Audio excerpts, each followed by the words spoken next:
नमस्कार।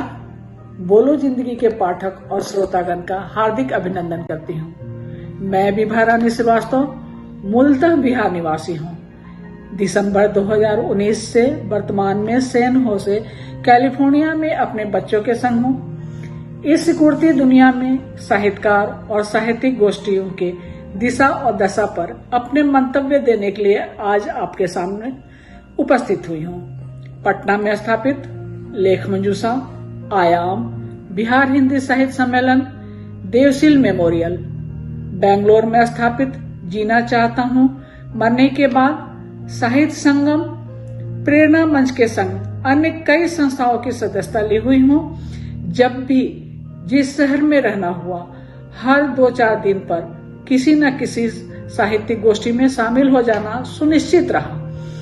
कार्यक्रमों में वरिष्ठ साहित्यकारों से मिलना, उनको सुनना बहुत अच्छा लगता रहा, ज्ञानवर्धक था। कैलिफोर्निया आने पर यहाँ स्थापित ग्लोबल हिंदी ज्योति और विश्व हिंदी ज्योति संस्था के कई कार्यक्रमों में सशरीर उपस्थित होती रही। उत्तर प्रदेश मंडल अमेरिका द्वारा आयोजित 6 मार्च और 14 मार्च को होने वाले होली मिलन के कार्यक्रमों में जाने की पूरी तैयारी भी हो रखी थी, लेकिन एक अनजाने भय ने सब पर ऐसा काबू कर लिया कि सारे सपने झनाक से किरचों में नजर आने लगे। घर के अंदर से बाहर की दुनिया में मातमी सन्नाटा फैला गया तथा चहुओर भयक्रांत की लहरें उछाल मारने लगी और सांसें बचा लेने के लिए सभी जद्दोजहद में जुड़ गए। ऐसे में तन से तन की दूरी मन को अवसादग्रस्त करने लगी। साहित्यिक गोष्ठियों की कमी कुछ ज्यादा ही अखरने लगी। पेट की भूख तो थी नहीं, जो चलो भात नहीं मिला तो रोटी से पेट भर लेते हैं, रोटी नहीं मिली तो सत्तू भूजा से ही काम चला लेंगे। साहित्यिक गोष्ठी में जितना स्वयं के लेखन का पाठ करना रुचिकर होता है, उससे कई गुना ज्यादा दूसरे के लेखन को सुनना और उससे सीखना आवश्यक हो जाता है। तो साहित्यकारों ने विकल्प ढूंढ निकाला वर्चुअल गोष्ठी का। हाथ में एक मोबाइल हो और नेट का साथ मिले तो साहित्यकारों के नेटवर्क का विस्तार आसानी से किया जा सकता है। शुरू में साहित्यकार वर्चुअल गोष्ठी में सम्मिलित होने से संकुचित थे।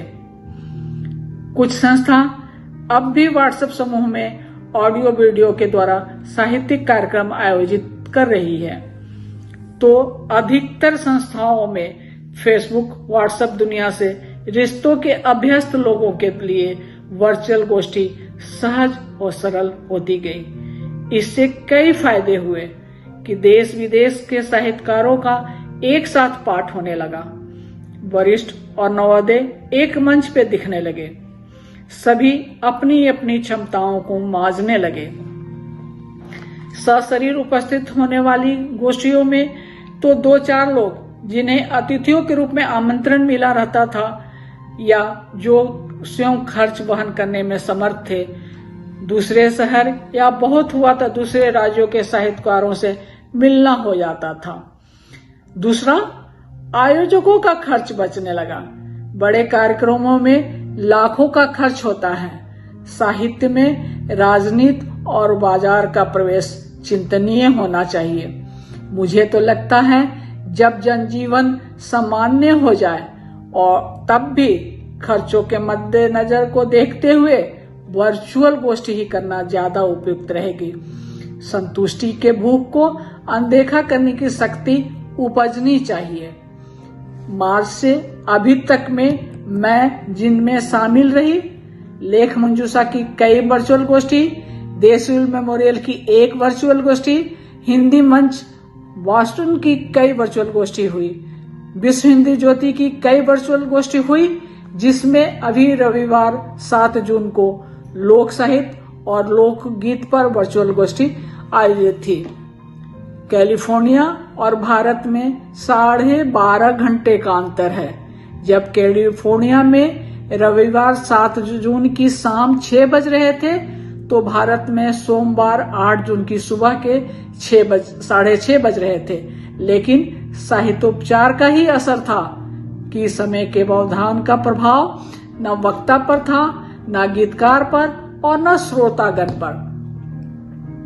कई महीनों से साहित्यिक सांस्कृतिक शोध संस्था मुंबई, उत्तर प्रदेश मंडल ऑफ अमेरिका, रूस भारत मैत्री संघ दिशा मॉस्को, राष्ट्रीय सिंधी भाषा विकास परिषद MHRD तथा अयोध्या शोध संस्थान के द्वारा वैश्विक फलक पर रामायण विश्वकोश पर वर्चुअल गोष्ठी वेबिनार आयोजित किया जा रहा है। राम कथा विश्व संदर्भ पर चर्चा चल रही है, विमर्श हो रहे हैं, रामायण से संबंधित प्रतियोगिता हुई है, प्रमाण पत्र मिले हैं। कई संस्थाओं से साहित्यकारों को कोरोना योद्धा का भी प्रमाण पत्र दिया जा रहा है। वे भी सराहनीय कार्य हैं। मानती हूँ आंसू कवि होते हैं, लेकिन अवसादग्रस्त और भयग्रस्त आंसू कवि का क्या होना।